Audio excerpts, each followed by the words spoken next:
take place between July 15th and August 15th annually, and the appointments run from September 1st through the end of August of the next ensuing year. And that's where we're at. You have the list of election workers that submitted letters of interest, and the options as specified under state law, which are that the selectmen could appoint all the election workers and assign their positions if you want to get that involved, and you could appoint the election workers submitted by the list from the registrars, or you can choose not to make any appointments, in which case the actual appointment just reverts back to the registrars. Barbara, just a question. Mm-hmm. Do you advertise for election? You know, I don't. I never feel that I have to. I have quite a few election workers. I get quite a few new names each year. I probably have maybe 9 new names this year. Some people don't come back. Some people have passed away. But we always seem to have an ample supply of persons who are interested. So I've not advertised per se for more poll workers. I try to be sure that the poll workers that do express an interest get an opportunity to actually serve in the capacity. And to do that, they first have to be trained. They have to come to an official training session as well. And then I want to utilize them. And what I try to do is just incorporate new workers side by side with the seasoned workers during an actual election, which is when they can get the actual hands-on practice. And I feel that if I have too many persons and am not able to utilize them, then they may feel that they have been passed over, so to speak. So at this point, I do have quite a few. I know there are some communities that are always looking for election workers. I haven't come across that yet. I'm certainly willing. I always take names throughout the course of the year. People approach me in the office and say that they're interested in being an election worker, and that's how I get their names, and then I give them a letter in April each year. I send out letters to all of my election workers that they can in turn just mail out to their party chairman. All they have to do is sign them and send them out. And I give the same letter to all persons who have expressed an interest throughout the course of any given year. But without advertising, it just comes about basically word of mouth. But anyone out there in the listening audience is certainly welcome to submit their name to me, and we get you on the rolls, you know, into the process. Barbara, of everybody on this list, will you utilize everybody? I will at some point, yes. At some point. Yes, I will. Yep. A lot of the workers there, more so in the last couple of years, really just want to work half a day. We used to have the majority of people who wanted to work all day for an election, but it does get to be a lot. It's 14, 15-hour day on average for the average poll worker. The wardens and clerks put in probably 18 hours. You know, they have to arrive earlier, they stay later. Most of them stay through the counting process at the end. So it's quite a long day. So a lot of the workers do want to do half days, and so that's why I am able to utilize most of the people that request to work as poll workers. They find that that's an ample amount of time. As I recall, at least a number of times that this has come, while I've been on the board, is the board has basically allowed the registrars to do the selection. Correct. By choosing option 2. You approve the appointments of these election officers, and we assign them to the positions. And the reason that works out well is because the positions, especially of warden and precinct clerk, require much more training than the regular poll workers who check in the workers. You know, once a year I hold a training session with everybody, and more often than that with the wardens and clerks in particular, who have to be aware of the election laws and the change in the election laws, because they do change annually. We get updates, we get revisions, and they have to be on top of them so that they can respond accordingly at the polls. So by allowing that option to exist allows me the ability to specify and directly train those persons who will be in charge of their precincts.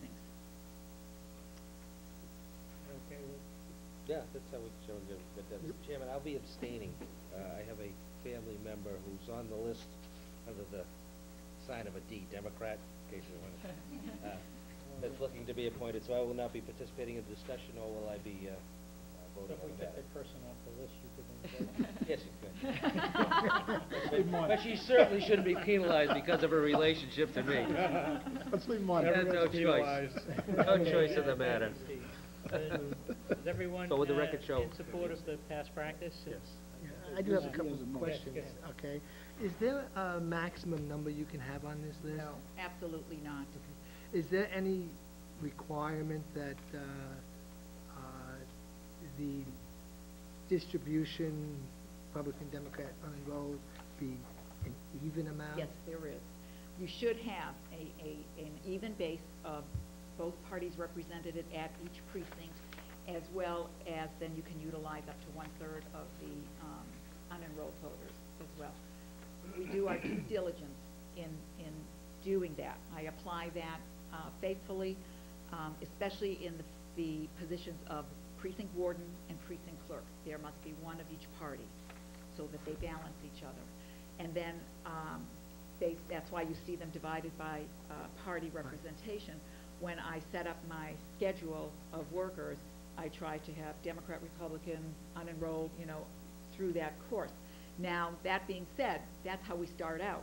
We'll end up with cancellations, and I will fill in with any warm bodies that I can get at that point, just to have the positions filled. But we do practice due diligence in that matter of making sure that we try to abide by the law as well as we can. Right. And that's with on the election day or what have you that you're referring to, but the list itself, is there a mandate that the list itself must be even? No, because that comes from the public in general. I can't dictate how many names I'm going to get. Right. I take them all. And I don't make a cutoff because I have more Democrats than Republicans Right. on this list. I don't say, well, I have to cut off the Democrats because I only have X number of Republicans. No, it's open. We'll take all names and submit them. Great, Barbara, thank you. You're welcome. Any other questions, comments? Have a motion? Mr. Chairman, I move to exercise the following option for appointment of election workers for elections held between September 1, 2009 through August 31, 2010. Which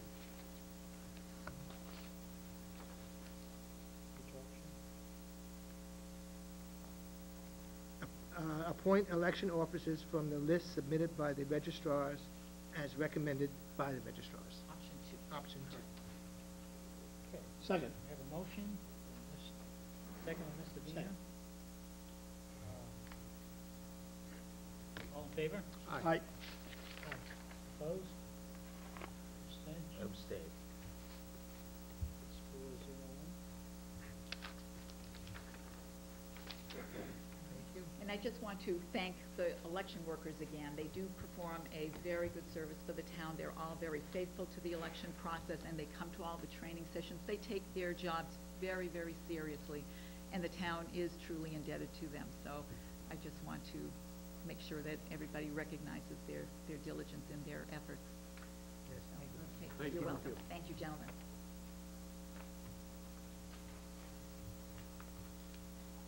Next item on our agenda, Mr. Milano. I think in tonight's handout there's a presentation. Paul, you didn't plan on using, Thank you, Mr. Chairman. I don't have any set format. I can use that presentation that you all have. Members of the board, thank you for the opportunity. I can use that presentation if you'd like. We can loosely use that as a template for discussion, and I can certainly explain to the members of the board who were not in our meeting with the town administrator and the planning director. But I don't have any set presentation that I have to use. I do have that, as I say, Mr. Chairman, as something that we can use to start, and talk about that as being the core incentive that we'd like to talk about, and then move off of that from there, if that's okay with you. I would just request that you kind of give the entire board a little overview of what the Mass Office of Business Development is and what we do. Certainly. I fully agree with that, and I'll use that as a segue into my presentation. Thank you. So my name is Peter Milano, and I appreciate the opportunity to be here before this board, which happens to be my hometown's board. And in the 10 years that I've been working for the Commonwealth, this is the very first time in my official capacity that I've had the opportunity to present to this board, so I very much appreciate the opportunity. But within the Patrick and Murray administration, I work for the Massachusetts Office of Business Development. We're a rather small agency, an executive branch agency that falls under the Executive Office of Housing and Economic Development. Our secretary is Greg Bielecki. And we have a core mission, basically, and it's very simple. We look to assist companies with job creation, job retention, and private investment here in the Commonwealth. And that's been a very big challenge recently. We have tools that we like to use, but it really comes back to that private investment piece in job creation, and companies have been a little bit nervous, if you will, with this particular climate. The Office of Business Development has several tools, but one of the core deliverables of the Office of Business Development is the Economic Development Incentive Program, which is the actual vehicle which brought myself back with Heidi Griffin to meeting with the chairman, talking about some of the companies that had been looking at North Reading, and unfortunately some of them decided against North Reading for one reason or another, and several companies are still in the process of evaluating their real estate options, and a couple actually still have North Reading on their list. And I thought it best at that point in time to reposition North Reading, if you will, to better compete against some of your neighboring communities, or at least start the dialogue, if you will, with this board. Some of the communities that are in competition for these large companies, and by the way, it can be small companies as well. And I'll talk about some of the requirements to enter the program and some of the other possible programs that might be in play. But other communities have the ability to offer these incentives. They're tax incentives and investment tax credits that are accessed by way of this board and the local community. And towns like Chelmsford, Billerica, Burlington, Bedford, those towns are competing and they are using this program. So I thought it best to not wait for a company to say, yes, I want to go to North Reading if I can access these incentives, because I don't think that that's a very good position to put this board in. And I thought it best for you folks to make a business decision on the business that you run without any type of time constraints or pressures, if you will. So the program, in essence, is a three-way partnership. It's called, or known as, the Economic Development Incentive Program.